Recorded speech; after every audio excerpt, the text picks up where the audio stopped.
صباح الورد. يلا نحكي فيلم توي ستوري الجزء الأول. وحكايتنا بتبدأ في بيت أندي واللي بيكون عيد ميلاده النهاردة، وبنشوف قد إيه لعبه قلقانة إن يجي لأندي لعبة تخليه يستغنى عنهم. لكن بيطمنهم الكاوبوي وودي، واللي بيكون واثق من نفسه جدا، وبيكون عارف إنه هيفضل لعبة أندي المفضلة مهما حصل.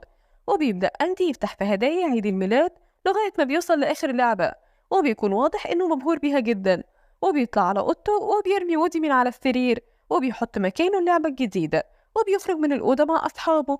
وبيكون دي لعبة رائد فضاء، وبيبدأ رائد الفضاء إنه يتعامل على إنه رائد فضاء حقيقي مش لعبة. وبيتصل بوكالة الفضاء وبيبلغهم إن سفينته اتعطلت على كوكب مجهول.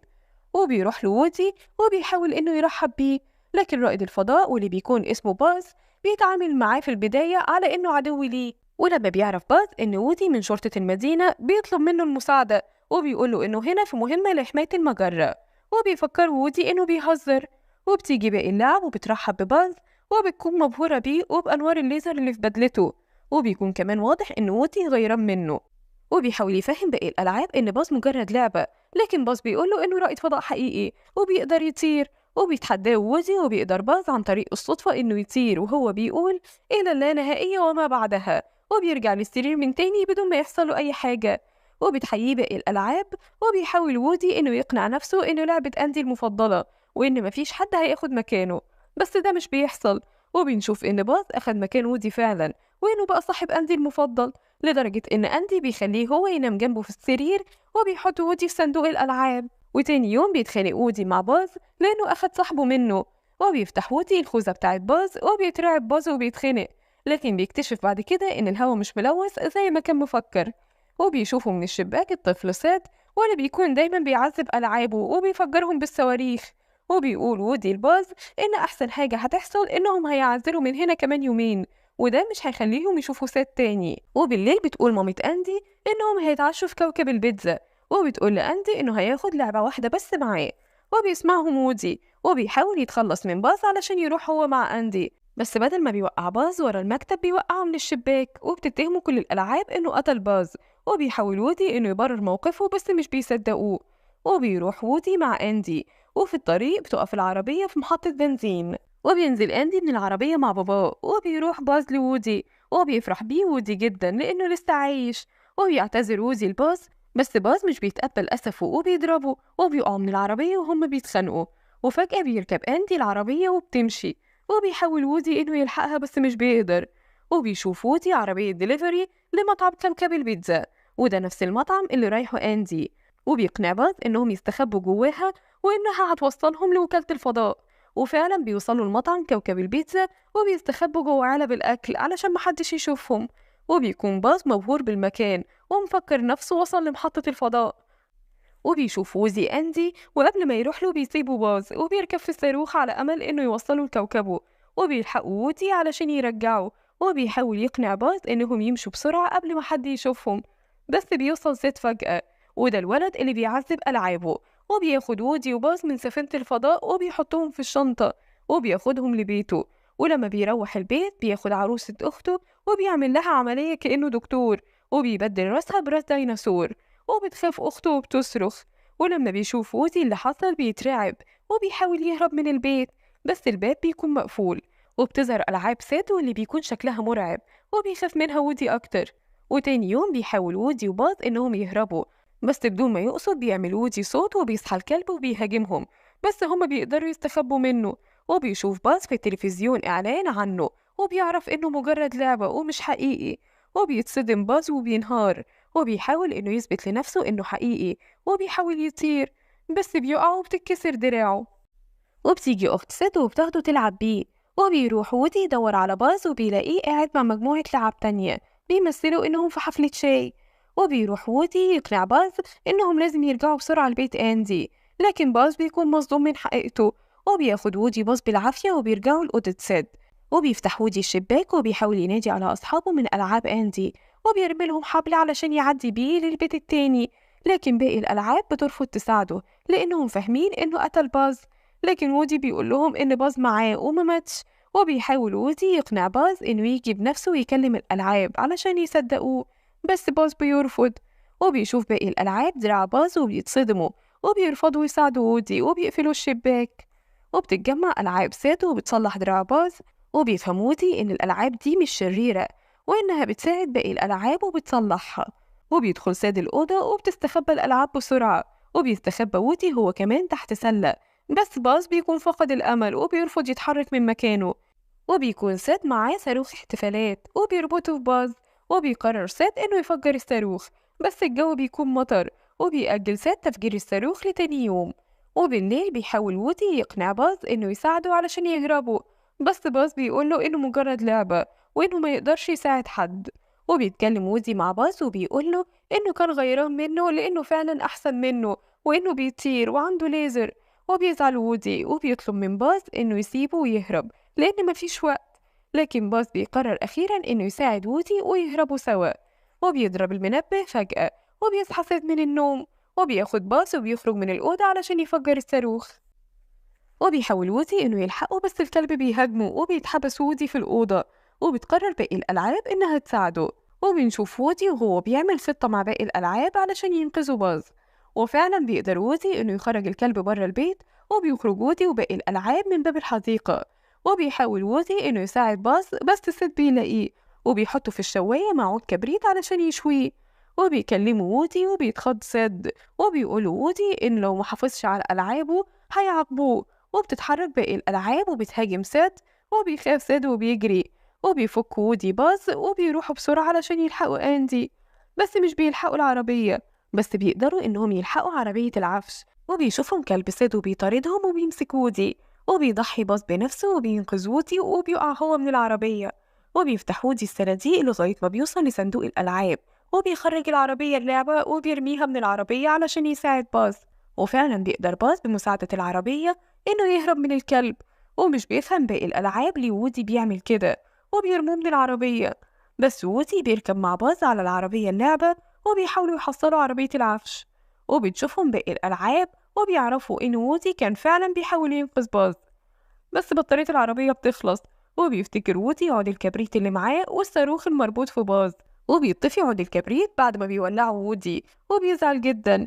وبتجيله فكرة وبيستخدم حرارة الأرض وبيولع منها الصاروخ، وفعلا بينفجر الصاروخ وبيطير بسرعة كبيرة، وبيرمي العربية اللعبة جوه عربية العفش. وبيطير الصاروخ لفوق لغاية ما بيحصلوا عربية أندي، وبيقف عربية أندي وبيفرح بيهم جدا. وبيعدي وقت وبنروح للكريسماس وبنشوف أندي وهو بيفتح الهدايا، وبتكون كل الألعاب مبسوطة إنهم هيقابلوا لعب جديدة. صباح الورد، يلا نحكي فيلم توي ستوري الجزء التاني. وحكايتنا بتبدأ مع وودي وهو بيدور على الطاقية بتاعته، وبيقول لباز على الحاجات اللي هيعملها وهو مش موجود لأنه هيروح مع أندي للمخيم الصيفي. وبيطمنوا باز إن كل حاجة هتبقى تمام. وبتدور باقي الألعاب على طاقية وودي، وبيشغل ريكس الديناصور التلفزيون بالغلط. وبنشوف واحد لابس فرخة بيعمل إعلان عن محل لعب، وبيلاقي أخيرا وودي الطاقية بتاعته. وبيدخل أندي وبيلعب بالألعاب بتاعته، وبدون ما يقصد بيقطع دراع وودي. وبيزعل أندي وبيقرر إنه يسيب وودي في البيت وما ياخدهوش معاه. وبيمشي أندي وبيزعل وودي جدا. وبتحاول باقي الألعاب إنهم يواسوا وودي، بس هو بيكون زعلان. وبالليل بيسمع وودي صوت، ولما بيشيل الكتب بيلاقي لعبة اسمها ويزي، وبيكون هو كمان لعبة محتاجة تتصلح. وبيلاقي وودي إن مامة أندي هتبيع الحاجات القديمة، وبيحذر وودي باقي الألعاب. وبتدخل مامة أندي وبتجمع الألعاب القديمة علشان تبيعها، وبتاخد معاهم ويزي.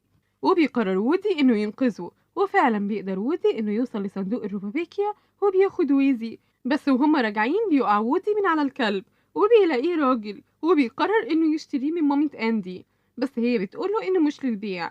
وبيحاول الراجل إنه يقنعها لكن مامة أندي بترفض. وبيقدر الراجل إنه يشغل مامة أندي وبيسرق وودي. وبيحاول أصحابه إنهم ينقذوه، بس الراجل بيمشي بسرعة وبيقع من عربيته وريشة فرخة. وبتتجمع باقي الألعاب وبيرسموا اللي خطف وودي، بس مش بيعرفوه. وبيطلب منهم باز إنهم يرسموه وهو لابس فرخة.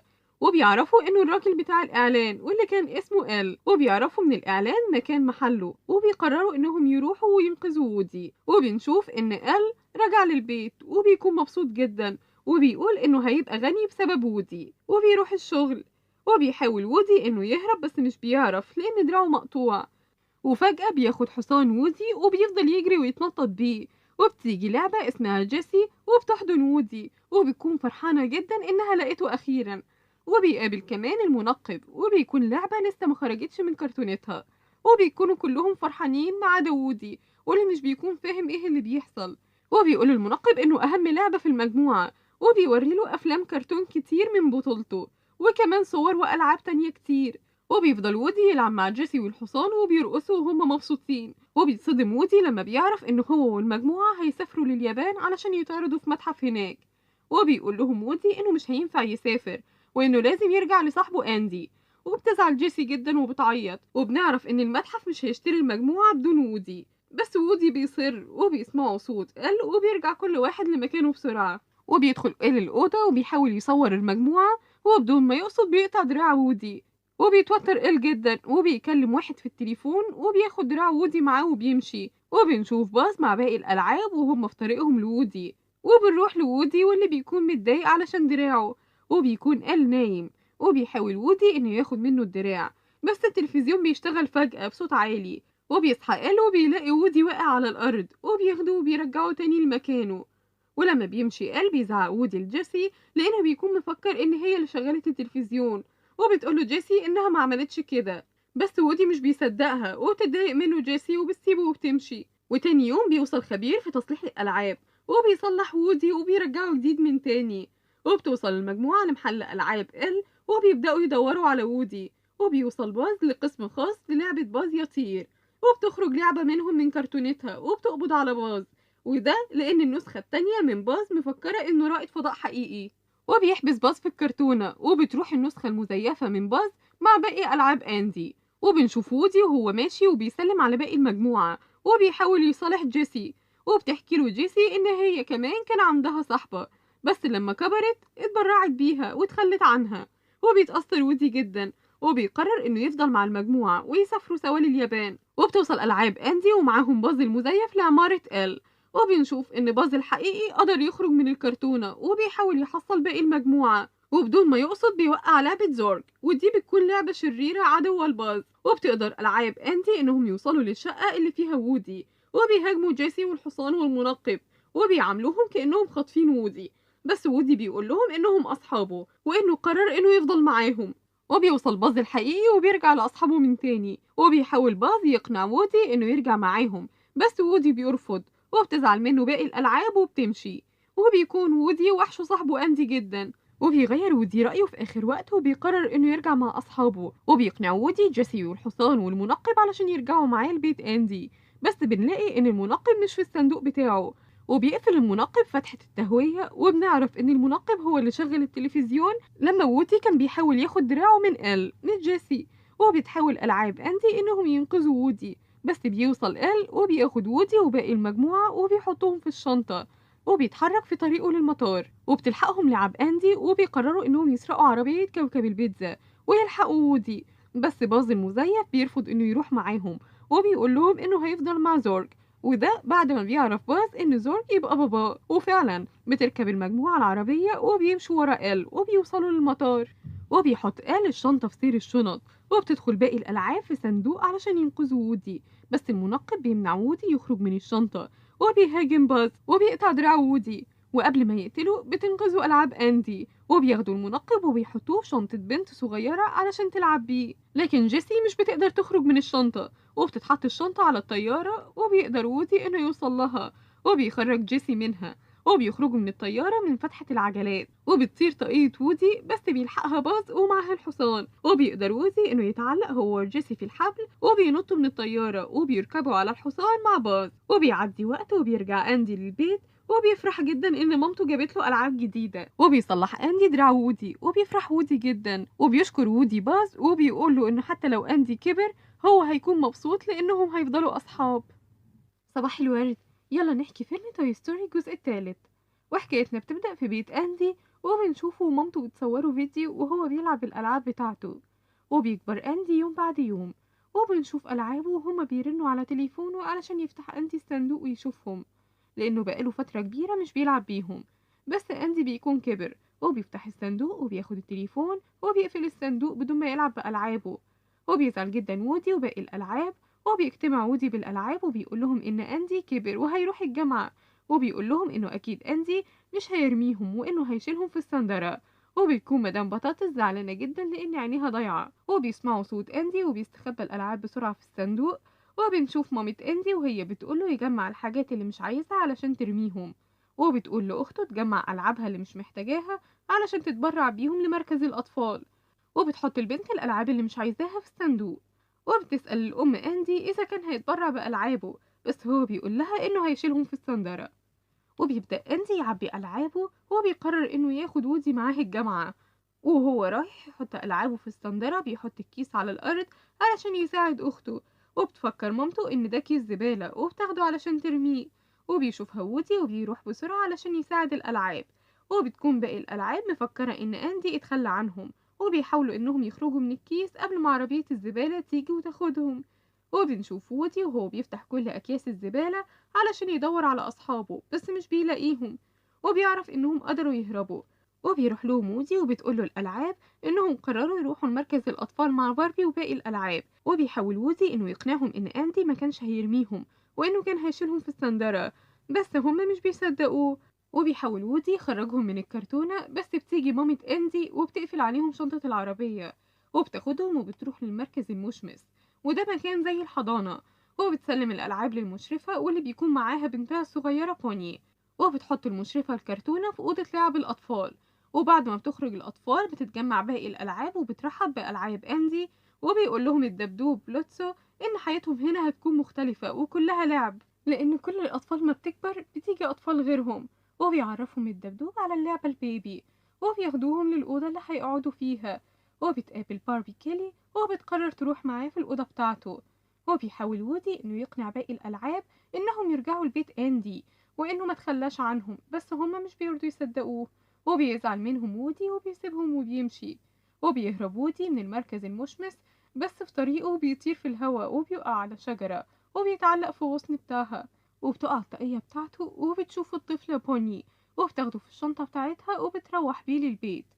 وبنشوف ألعاب أندي وهم مستنين الأطفال علشان يلعبوا بيهم. وبتوصل للأطفال واللي بيكون سنهم صغير جدا، وبيلعبوا بالألعاب بشكل همجي وعنيف. وبيشوف باز من الشباك الأطفال اللي في الأوضة اللي فيها لوتسو وباقي الألعاب، وبيكون سنهم أكبر وبيتعاملوا بهدوء مع اللعب.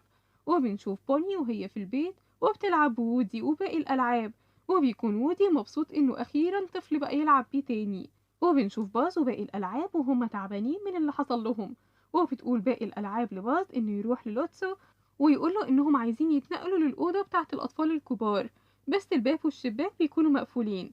وبيخرج باز من الفتحة اللي فوق الباب، وفعلا بيوصل باز للوتسو وبيسمعه وهو بيتكلم مع باقي الألعاب، وبيقولوا إن الأطفال هتدمر الألعاب الجديدة زي ما دمرت اللي قبلهم. وقبل ما يمشي باز بيشوفوا البيبي وبيمسكه. وبنروح لوودي وهو بيحاول يعرف مكان بيت أندي علشان يوصله بسرعة، وبتساعده باقي الألعاب.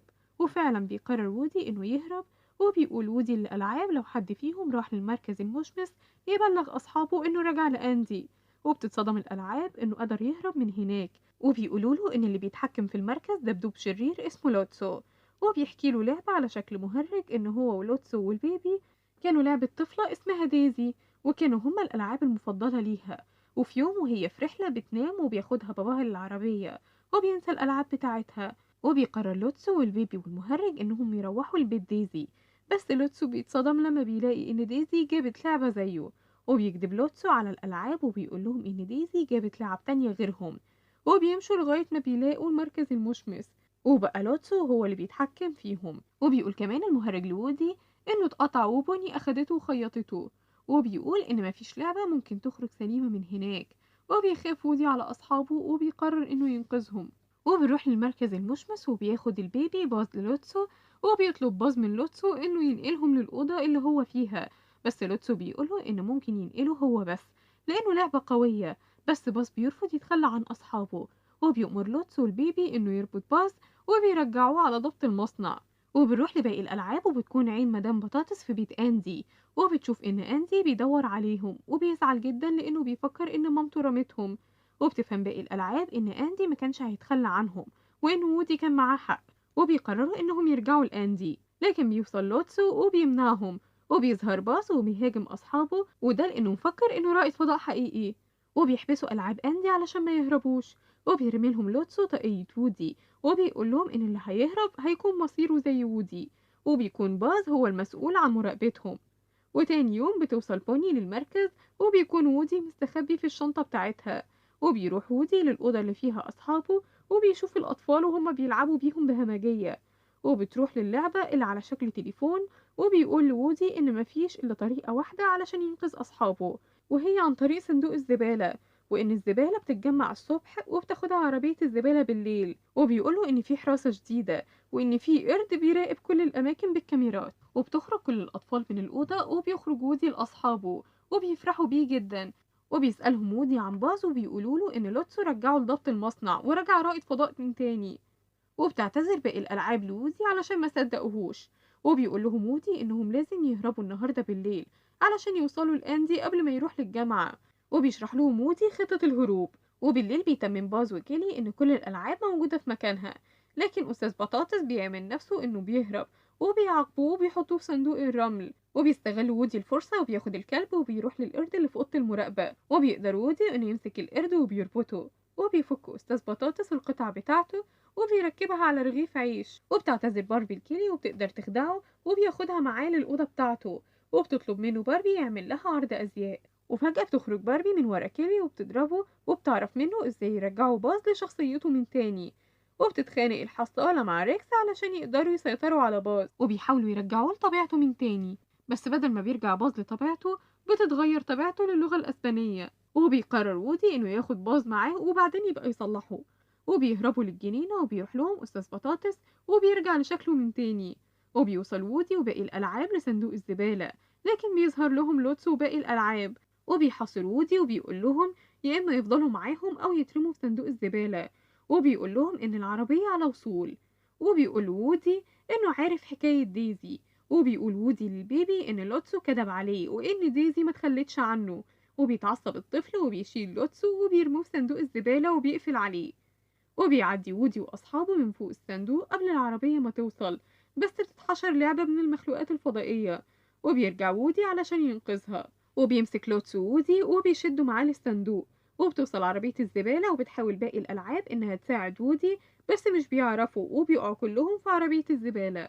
وبيحاول باز إنه ينقذ جيسي، بس بيقع عليه التلفزيون، ولما بيفوق باز بيرجع لطبيعته من تاني. وبتوصل العربية لمكب النفايات، وبيجي الونش وبياخد الكائنات الفضائية، وبيقع وودي وأصحابه في نفق بيتحرك، وبيكون نهاية النفق مفرمة، وبيتعلق وودي وأصحابه في المعادن علشان يتعلقوا في المغناطيس اللي في السقف، وبيكون لوتسو محشور تحت التلفزيون. وبيروح وودي وباز وبيساعدوه وبينقذوه، وبيعدوا من المفرمة وبينزلوا للنفق المتحرك، وبنلاقي إن نهايته نار بتحرق كل الزبالة، وبيشوف لوتسو زرار بيوقف حركة النفق، وبيساعدوا وودي وباز وبيطلعوا على السور علشان يدوس على الزرار، لكن لوتسو بيخونهم ومش بيدوس على الزرار وبيمشي. وبيقع وودي وباقي الألعاب في محرقة الزبالة، وبيحاولوا إنهم يهربوا بس مش بيعرفوا، وبتستسلم الألعاب لمصيرها وبيمسكوا إيد بعض وهما بيقربوا من النار، لكن فجأة بياخدهم ونش أو خطاف وبيبعدهم بعيد عن النار، وبيكون اللي عمل كده هما الكائنات الفضائية. وبتفرح جدا الألعاب إنهم عايشين، وبيشكروا الكائنات الصغيرة إنهم أنقذوا حياتهم. وبيلاقي واحد من عمال النظافة لوتسو وبيربطه في العربية من قدام، وبيرجع وودي وأصحابه البيت أندي، وبيدخل باز وباقي الألعاب للكرتونة اللي هتتحط في الصندرة، وبيدخل وودي في الكرتونة اللي هياخدها معاه للجامعة، وبيكتب وودي على ورقة وبيحطها على كرتونة أصحابه. وبيشوف أندي الورقة وبيفتح الكرتونة وبيلاقي ألعابه، وبيفكر إن مامته هي اللي كتبت الورقة وإنها عايزاه يتبرع بيهم. وبياخد أندي الكرتونة وبيوديها لبيت بوني، وبيديها الألعاب وبيعرفها على كل لعبة، وبيلاقي أندي وودي في الكرتونة، وبيستغرب أندي، وبتكون بوني عايزة تاخد وودي، بس أندي بيرفض في البداية، وبيقول لها أندي إن وودي كان صاحبه وإنه لعبة بتقف جنب صاحبها ومستحيل تتخلى عنه مهما حصل، وبيدي البوني وودي وبيطلب منها تحافظ عليه لأنه أكتر لعبة حبها. وبيفضل أندي يلعب مع بوني بالألعاب، وبينتهي الفيلم مع أندي وهو بيودع ألعابه وصاحبه وودي، وبيمشي وبيعرف وودي أصحابه على ألعاب بوني، وبتنتهي الحكاية.